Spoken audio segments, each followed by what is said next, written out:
Ar mėgstate skaityti? Vienas nuostabiausių žmogaus gebėjimų yra gebėjimas skaityti.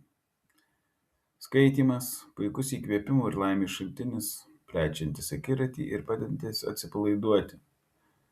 Kas jūs džiugina, kas domina, kur apie tai galėtumėte sužinoti daugiau? Pamėginkite štai ką, kas vakarą prieš miegą, arba važiuodamas viešuoju transportu 10 ar 15 minučių paskaitykite ką nors įdomaus. Tegu skaitymas iš nuobodaus užsiėmimo virsta malonumu ir teikia laimę. Taip ir šie video atsirado iš to malonumo skaityti. Galbūt šios video pažiūrės, tiksliau nepažiūrės, o išgirs žmonės, kurie galbūt patys negali skaityti, neturi galimybių ar neturi tam,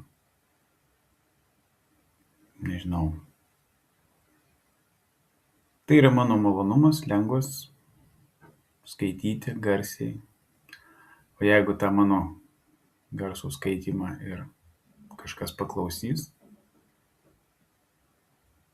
ir jam tai patiks ir jam suteiks malonumą, tai man bus dvigubas malonumas.